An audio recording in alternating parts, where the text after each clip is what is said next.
করছো? হ্যাঁ, তুমি ওই লোকটার পা টিপছো কেন? তোমরা আসছো? তুমি এই লোকটার পা কেন টিপছো? সবুজ, এইখানে কিন্তু কোনো ভূমিকম্প হয়নি। তোমার হাত পা কাঁপাকাঁপি বন্ধ করো। আমি যে প্রশ্ন করেছি সেই প্রশ্নের অ্যান্সার করো। চুপ করে আছো কেন? কিছু বলো। আসলে হয়েছে কি, তোমাকে বলছিলাম না তোমার জন্য একটা চাকর ম্যানেজ করছি, এই সেই চাকর। কিন্তু ওর একটা প্রবলেম হচ্ছে, ও সব কাজে এক্সপার্ট না। বিশেষ করে ও হাত পা কিভাবে টিপতে হয় সেটা জানেই না। এই কারণে ওর হাত পা টিপে আমি ওকে শিখিয়ে দিচ্ছি, যাতে আমাদের বিয়ের পরে ও আমাদের দুজনের হাত পা টিপে দিতে পারে। তোমাকে কি আমি গাধা বলবো নাকি বোকা বলবো আমি কিছুই বুঝতে পারছি না। আই ছেলে, তোমার নাম কি? রানা। দেখতে শুনতে তো বেশ মনে হচ্ছে। কাজকর্ম পারবে তো ঠিক মতো? তুমি কিন্তু আমার পার্সোনাল চাকর। আরেকটা কথা, ভালোভাবে মাথায় ঢুকিয়ে রাখো, আমি তোমাকে যেভাবে চলতে বলবো তুমি কিন্তু ঠিক সেভাবেই চলবে। আর আমার কথার অবাধ্য কোনোভাবেই হওয়া যাবে না। জি ম্যাডাম। একেবারে তোতা পাখির মতো চাকর, তোমার কথার বাইরে মিঠু শব্দটা উচ্চারণ করবে না। আগামী শুক্রবার কিন্তু তোমার আর ঝুমার বিয়ের দিন ধার্য করা হয়েছে। কি ব্যাপার, তুমি দুধের গ্লাস এই রুমে নিয়ে আসছো কেন?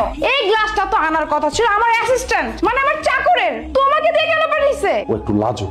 ওই ছেলে লজ্জা পাওয়ার মতো ছেলেই না, ফার্স্ট ডিউটিতে ও ফেল করলো। এখন কি করতে মন চাচ্ছে জানো? ওকে থাপ্পড় দিয়ে ওর গালের সব দাঁতগুলো আমার ফেলে দিতে মন চাচ্ছে। এই তোমার অ্যাসিস্ট্যান্ট, এই চাকরটা মারাত্মক পরিমাণে কাউরা। ওর সাথে যদি সুন্দরভাবে কথা না বলে কোনো কাজ আদায় করা যায় না। ও সুন্দর করে বলবে, সুন্দর করে কাজ করবে। যদি মাথা গরম করে কাজ করো তখন দেখা যাবে এই যে আজকের মতো সে যে আমাকে দিয়ে এই দুধের গ্লাসটা নিয়ে আসছে, সেভাবে প্রতিদিন এভাবে আমাকে দিয়ে কাজ করাবে। ঘাওড়াদের না তুমি ভয় পেতে পারো, কিন্তু আমি না। ধান্দাবাজি কইরে তো ছাগলটারে বিয়ে করাইলা, তারপর আবার বড় লোকের মাইয়া। তোমার সহ্য হয় না? জলে বড় লোকের মাইয়া আমার একমাত্র ছেলের বউ। আরে সহ্য না হওয়ার কি আছে? এরকম বড় লোক তো আমার জীবনেও দেখি নাই। তার নাকি পার্সোনাল বড় লোক লাগবো। বাবা, মেয়ের থেকে তো মেয়ের মায়ের ভাব অনেক বেশি। ভাবে মাটিতে পাই পড়ে না। বসেন বেন, বসেন। না, আমি বসতে আসি। হ্যালো ইউ, আমার মেয়ের এই বাড়িতে কোনো রকম যেন কোনো অসুবিধা না হয়। প্রশ্নই ওঠে না। আপনার মেয়েরে আমি মাথায় উঠায় রাখবো। যদি কোনো অসুবিধা হয় তাহলে আমি কিন্তু এই বাড়িতে আগুন জ্বালাই দিব। বেন, আগুন জ্বলাই দিলে আপনার মাইয়া কই থাকবো? মুখে মুখে তর্ক করা আমি পছন্দ করি না। হ্যাঁ রে, দেখে দিয়ে আমার ভয় লাগে। এরা আমার সংসারে কোনো অশান্তি লাগাইবো কে জানে। কি বললা? নতুন বউ তোমার গায়ে হাত তুলতে চাইছে? এত বড় সাহস!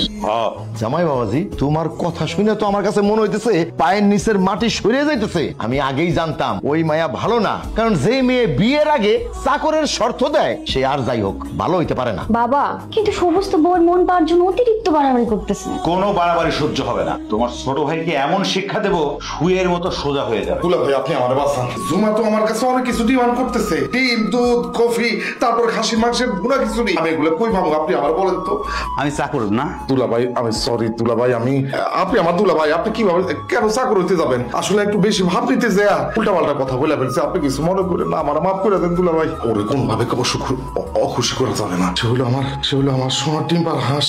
এই শালা, তুই নিজে তো কিছু করিস না। তুই পয়সার কাজের মুরদ নাই, ইনকাম করার মুরদ নাই, একটা চাকর রাখতে পারিস না। আবার বড় লোকের মেয়েরে পটায় বিয়ে কইরা এখন তার টাকায় তুই চলতে চাস।